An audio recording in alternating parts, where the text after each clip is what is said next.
림몬 베레스라고 하는 장소는 15번째로 진을 친 장소예요. 그리고 림몬 베레스로부터 이제 목전 가나안 땅 목전 그 앞에까지가 38년 동안의 여정이 있습니다. 그러니까 림몬 베레스는 대단히 중요한 장소예요. 이 장소는 하나님께서 이끌어 주시는 풍성한 은혜로 갈 것인지 아니면 심판의 길로 갈 것인지 이 갈림길에 있는 그런 장소예요. 핵심적으로 말하면 여러분과 제가 하나님께서 주시는 인생을 살아갈 때에 내가 항상 하나님이 기뻐하는 그런 현장을 택할 건지 아니면 하나님이 기뻐하지 않는 길을 택할 건지 그런 뜻이에요.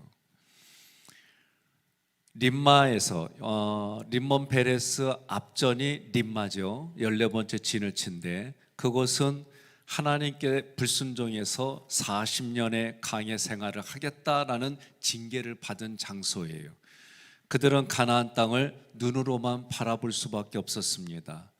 그들이 하나님의 명령대로 행했다면 오히려 아무리 강한 대적이라 할지라도 이기고 나아갔을 거예요. 그러면 달라졌을 거지요. 그런데 역사는 어찌됐든 이들에게는 40년 강야 생활을 할 것이다 라고 하나님이 그렇게 묶어 놓으셨어요.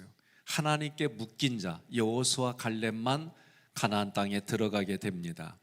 림마에서 하나님께 묶이지 못하고 부정의 보고를 했던 10명의 정탐꾼들, 그들은 하나님 앞에 재앙을 즉시로 받습니다. 그리고 죽어요. 민수기 14장 36절로 40절 함께 봉독합니다. 모세의 보냄을 받고 땅을 정탐하고 돌아와서 그 땅을 악평하여 온 회중이 모세를 원망하게 한 사람 곧 그 땅에 대하여 악평한 자들은 여호와 앞에서 재앙으로 죽었고 그 땅을 정탐하러 갔던 사람들 중에서 오직 눈의 아들 여호수아와 여분네의 아들 갈렙은 생존하니라. 모세가 이 말로 이스라엘 모든 자손에게 알림해 백성이 크게 슬퍼하여 아침에 일찍이 일어나 산 꼭대기로 올라가며 이르되 보소서 우리가 여기 있나이다. 우리가 여호와께 허락하신 곳으로 올라가리니 우리가 범죄하였음이니이다. 아멘. 39절로 40절을 보게 되어지면 야, 회개했구나, 대단하구나 그렇게 착각할 정도로 우리는 그렇게 대부분 이 글을 읽으면 그럴 거라고 생각해요. 그런데 그렇지 않습니다. 자, 어쨌든 림몬 베레스라고 하는 이 단어는 터진 석류, 불화의 석류. 이 불화의 석류라는 건 하나님과 나의 관계가 화목하지 않다, 불화, 그런 뜻이에요. 이 단어는 합성어입니다. 라맘, 일어나다, 높이다, 자기를 들어 올리다, 이런 단어하고 페레츠, 터트리지다, 어렵다, 허물어진다, 이 두 단어가 합성된 거예요. 하나님이 일어나셔서 손을 들어서 우리를 축복해 주면 우리는 풍성한 은혜를 누립니다. 그러나 자기 스스로 높아져서 하나님의 명령을 거역하면 축복의 열매는 갈라 터진 석류 열매처럼 버려진다, 이런 뜻이에요.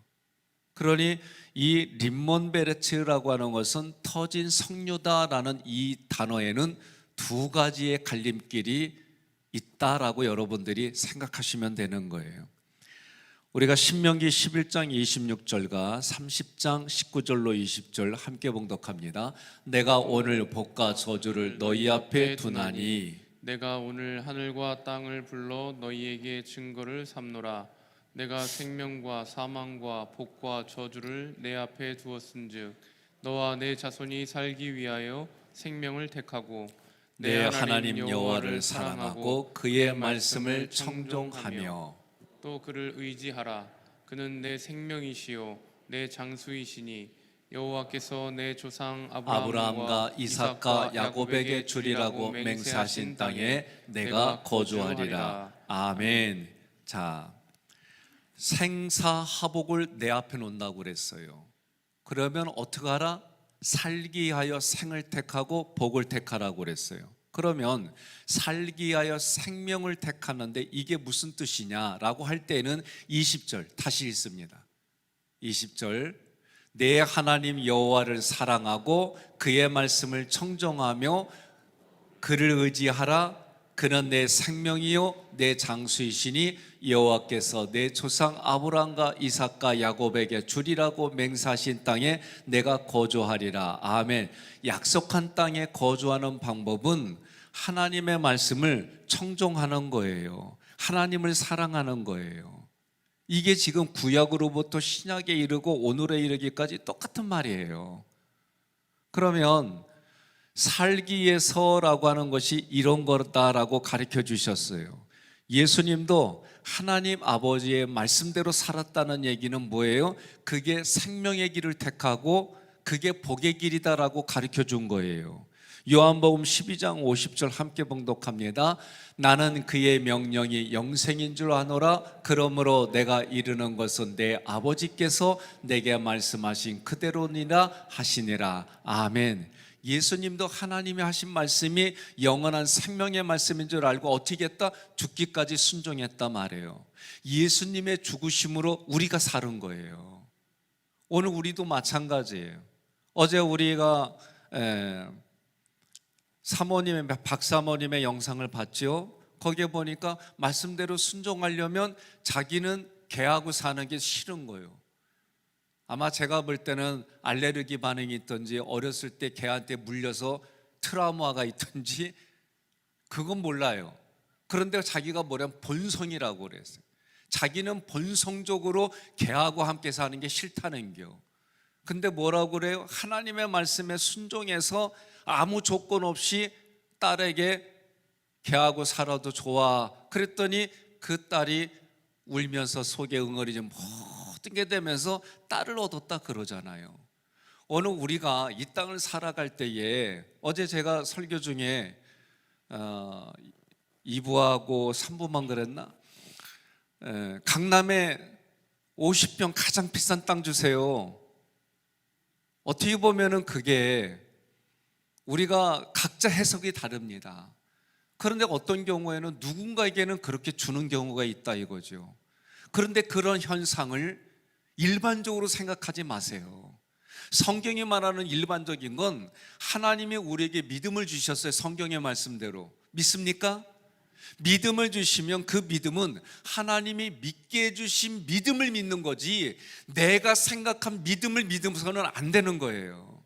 그래서 강남에 50평 주세요. 그래서 받았더니 이것이 일반적이다라고 생각하지 말라는 거예요. 어떤 이들에게는 줄 수 있고 어떤 이들에게는 안 준다니까요.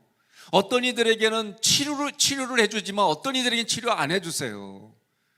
그러니 저는 우리 인간적으로 우리 인생으로 할 수 있는 건 단 하나밖에 없다. 하나님께 기도하는 것밖에 없어요. 말씀을 근거로 하나님께 기도하는 거예요. 들어주지 않는다 할지라도 이런 상황에 내가 어찌하오리까? 어떻게 하면 하나님이 기뻐하시는 인생을 살 수 있습니까? 그게 믿는 사람들의 반응이다라고 가르쳐주는 거예요. 믿으십니까?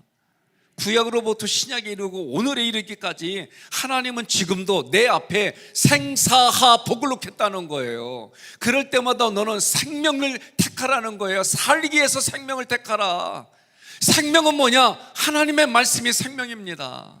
그러면 반론을 비칠 거예요. 그러면 목사님 가룟유다 하는 것도 생명이 맞습니까? 저는 지금에 와서는 그렇습니다. 예, 맞습니다. 성경에 기록된 하나님의 말씀은 다만 그 말씀을 주신 의도가 무엇인지를 깨닫지 못하면 이 말씀대로 그대로 갖다 적용한다? 그 문제 있어요. 그러니 어떻게 해요? 성령을 통해 분별력을 달라고 기도해야 되는 거예요. 제가 우리 자녀들한테 최근에 한 얘기입니다. 나는 너희들한테 착하게 살아 그렇게 말했다고 그랬어요. 근데 아빠가 잘못 가르쳤다 그랬어요. 성령의 분별력을 가지고 착하게 살아 이렇게 가르쳐야 되는데 내가 그 성령의 분별력을 말을 못 해주고 착하게 살아 그러니까 무조건 당하고 무조건 어려워지는 것이 아니에요. 성령을 통해서 어려워지는 것도 깨닫고 그것을 택해도 어려운 것이 성령이 말씀하시기 때문에 원망과 불평 없이 그 일을 가지고 내 속으로는 속이 상하지만 그것을 삭히고 그것을 또 삭혀서 그게 무슨 뜻인지 알아지며 살아가는 것이 진정한 신앙의 길이다. 이게 제가 최근에 제 자녀들에게 얘기한 거예요. 오늘 우리 성도들에게도 마찬가지예요. 우리는 구약의 말씀이라고 그래가지고, 저도 신학교 때는 구약의 말씀이 뭐 이렇게 중요해, 지금은 살아가는 우리는 신약일도 가깝게 살아야지 그러면서 참 죄송하지만 제가 제 자신을 보니까 헛소리 많이 했어요. 생명을 택하란 얘기는 생명이신 예수님, 그 예수님도 하나님의 말씀이 영생인 줄 안다고 그러잖아요. 그래서 죽기까지 순종했더니 오늘 우리를 살리신 결과를 낳았어요. 출애굽기 28장 33절, 그 옷 가장자리로 돌아가며 청색, 자색, 홍색 실로 석류를 수놓고 금방울을 간격을 두어 달되. 아멘. 여기에 보니까 제사장들이 입는 옷에 석류를 수놓았어요. 이 석류는 많은 열매를 가지고 있기 때문에 다산과 풍요를 상징을 해요. 그런 과일이에요. 그러나 석류를 대제사장의 옷에 술을 놓았다고 하는 것은 하나님이 번성시켜서 구원을 받은 백성들을 상징하는 거예요. 그러니 하나님의 교회는 성령이 임하면, 마틴 라이드 존스 목사가 얘기했어요, 부흥한다는 거예요. 믿으십니까? 그러나 하나님께 순종하지 못하면 스스로 높아져 터진 석류처럼 버림을 받게 된다는 거예요. 자, 제사장이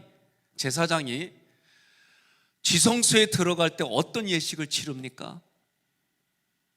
성경을 읽어보면 먼저 자기를 위해서 하나님 앞에 제사를 드려요. 예배를 드려요.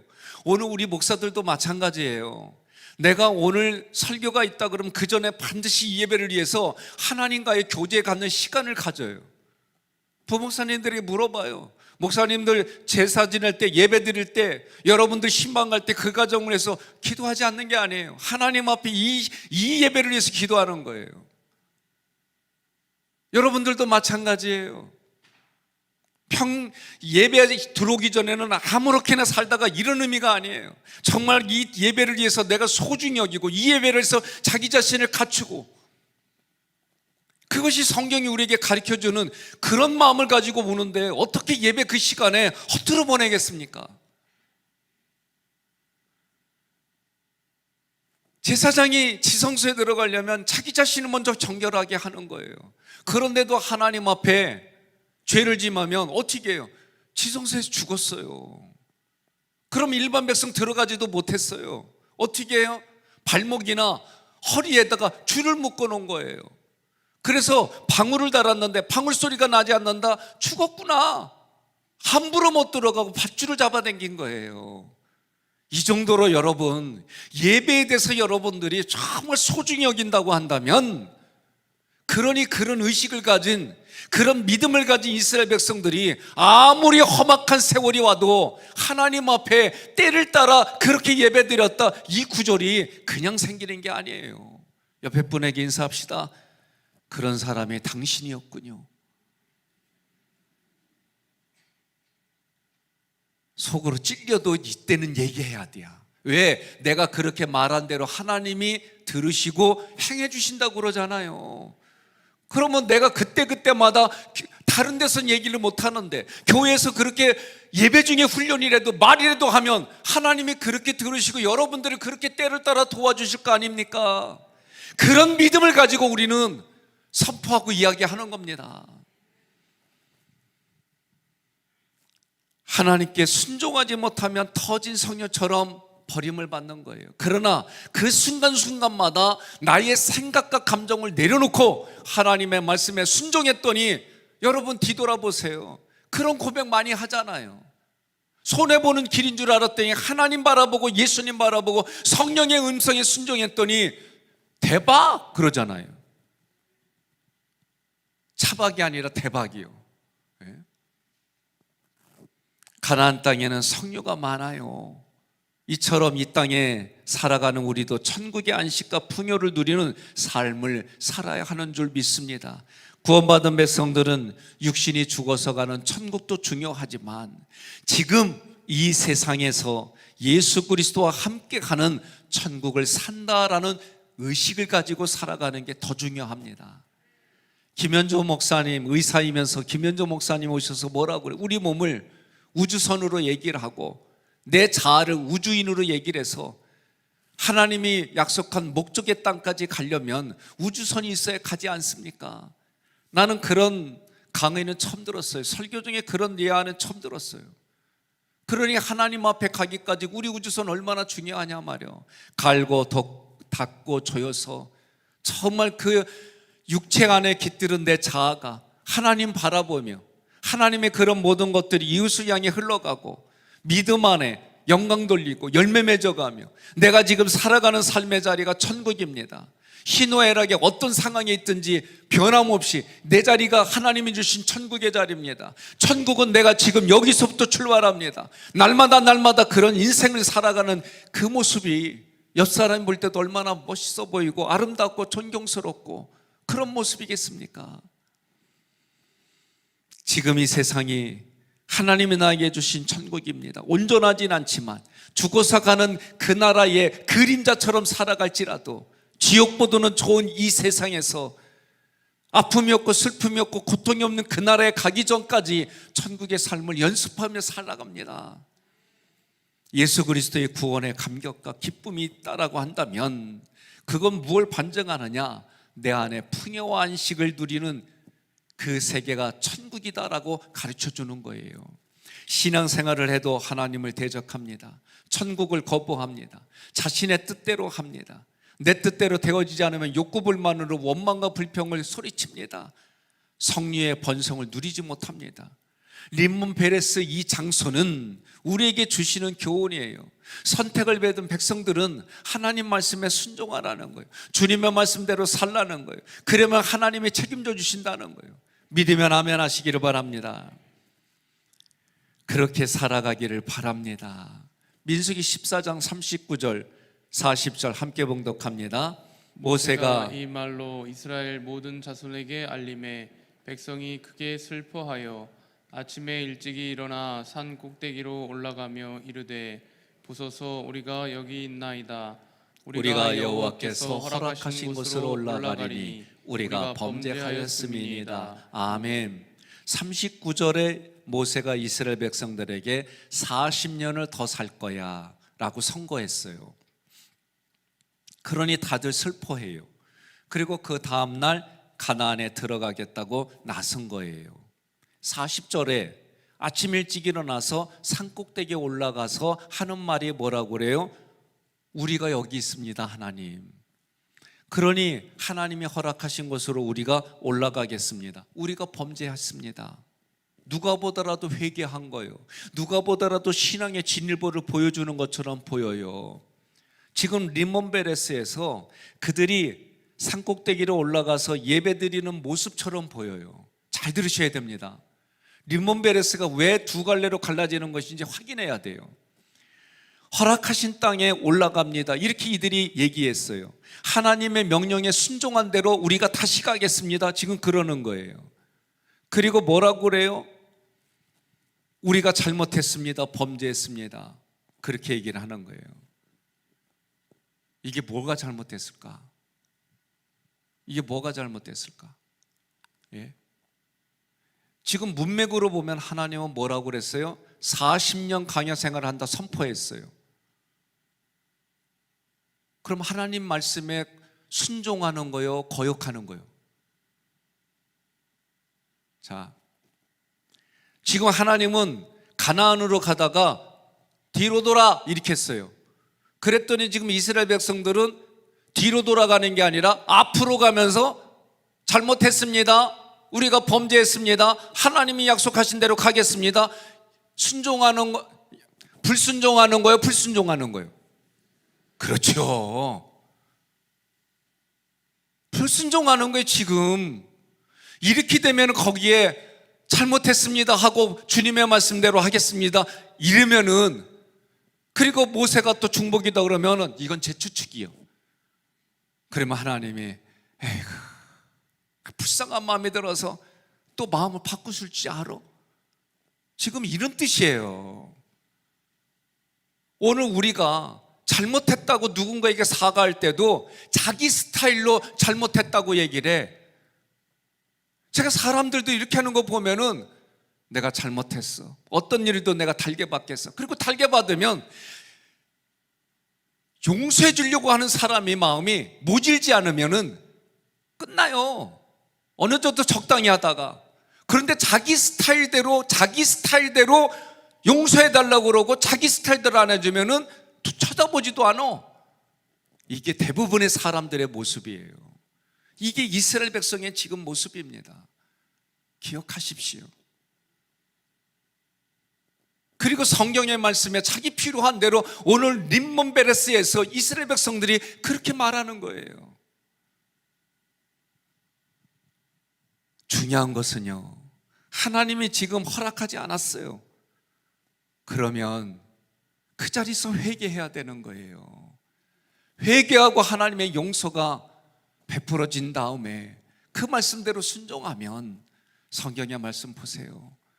하나님이 죽이려고 하다가도 용서해 준 게, 모세가 세 번이나 40일 금식기도 했잖아요. 자기의 의지대로 올라가는 거예요. 자기를 또 높이는 거예요.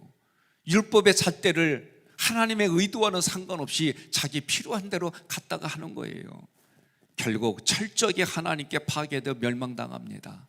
자기들이 세운 계획들이 다 허물어집니다. 하나님이 허락하지 않았는데 자기 고집대로 합니다. 그래야하면 멸망당해요.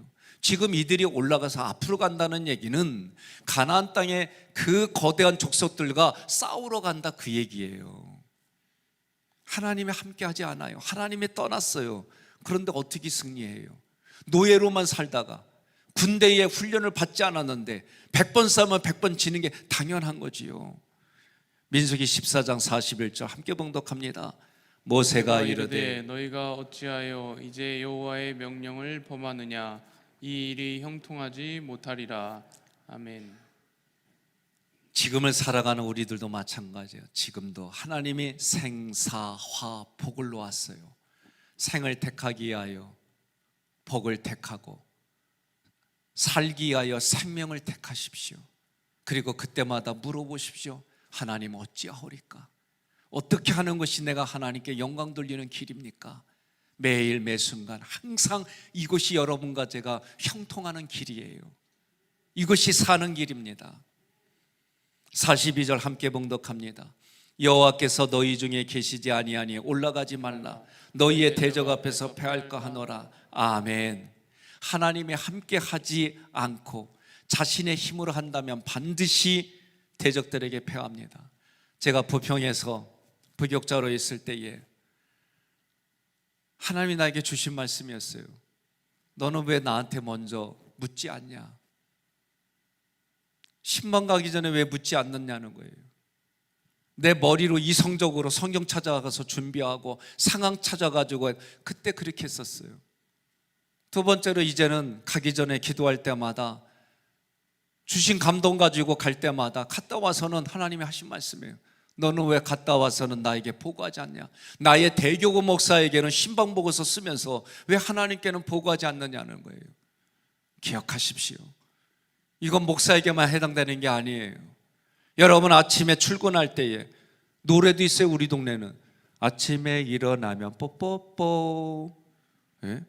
아침에 일어날 때마다 하나님 앞에 뽀뽀뽀 하자는 거예요. 갔다 와서 하나님 앞에 뽀뽀뽀 하자는 거예요. 그래서 이런 스피릿이 있는 분들은 교회 주변에 살면서 하나님 전에 나와 내가 하나님 앞에 출근합니다, 도장 찍고 직장 다니고 학교 다니고, 우리는 그런 스피릿을 배웠어요. 갔다 오면 그래도 하나님 앞에 와서 다녀왔습니다, 이런 스피릿이 흘러갔어요. 오늘 이런 스피릿이 흘러가는 가문이 있다면 대단하고 저는 축복의 가문이라고 얘기해 주고 싶어요. 이런 의식을 이제 사라졌어요. 저희 신학교 다닐 때 하면은, 이제는 여러분들 때 되면은 침대에서 TV를 보고 인터넷으로 송금하고 그런 날들이 올 겁니다. 우리는 웃었어요. 그때 그런 날이 왔잖아요. 이제는 어떤 날이에요? 그렇게 편리하자는 아유 끄기도 귀찮어. 이제는 그 유혹에 이길 사람은 거의 없습니다. 그러니 내 육체가 하나님 앞에 가려면 와야 돼요. 그 스피릿이 흘러가지 아니하면, 그 스피릿이 흘러갔기 때문에 다니엘이 그런 환경 속에서도 하나님이 계신 성전을 향하여 그의 습관을 따라 하나님 앞에 예배드렸잖아요. 이 습관적인 것이 없어지면 그거는 불보듯이 뻔한, 우리의 후손들은 불보듯이 뻔한 그 자리에 가는 거예요. 너희들은 잘 먹고 잘 살면 돼. 저도 어렸을 때 그렇게 배웠어요. 못 사는 시대에 살았기 때문에. 잘 먹고 잘 사는 것만 얘기한 결과가 신앙인들은 점점 수가 감소되고 성경의 말씀대로 나타나는 현상들은 점점 사라지고 오히려 멸망의 길에 그런 징조들은 많아지는 것이 오늘날 지금 이곳입니다. 그럼에도 불구하고 개발도상국에 있고 이제 우리가 몇십 년 전에 그런 나라의 경제적인 그런 규모 있는 나라들마다 놀라운 일들이 일어나는 걸 보세요. 우리나라도 이제는 선교의 대상이 돼버린 나라예요. 선교사를 파송하는 나라가 이제는 선교를 받아야 되는 그런 민족이 돼버렸어요. 유엔에는 가장 먼저 일찍 없어질 민족이 한민족이다라고 이미 논문 보고서가 올라가 있어요. 제가 청년들 결혼하기 때 인사하러 오면 셋은 낳아야 돼, 셋은 낳아야 돼, 그냥 하는 소리가 아니에요. 영적으로 우리는 육신으로 낳지 못한다면 영적으로 낳는 그런 시대에 살아가고 있습니다. 여러분, 내 힘, 자기 공로, 자기 열심, 자기 의지, 그리고 자기의 경험 가지고 성경의 말씀을 그때그때마다 자기 편리한 대로 해석해서 말하지 마십시오. 누군가에게 충고하고 누군가에게 탐색하고 누군가에게 판단한다는 거, 저도 날마다 일어납니다. 내 아내하고 아이들에게도 일어납니다. 삭히려고 해도 늘 일어나는 게 그런 모습이에요. 하나님 앞에 진정 이 말씀이 필요할 때가 어디 있는지 고민하고 전해주지 않고서는 견딜 수 없고, 그때가 되거든 조용히 인격적으로 이야기하는 게 무엇인지 오늘 림몬 베렛을 통해 깊이 생각하시고 성찰하셔서 여러분의 정복되지 않은 내 마음의 원주민과 같은 하나님을 반역하게 만드는 생각과 감정과 싸워서 이기시고 내가 살아가는 삶의 환경에 사람을 얻는 길을 택하시기를 주님의 이름으로 권면하며 축복합니다.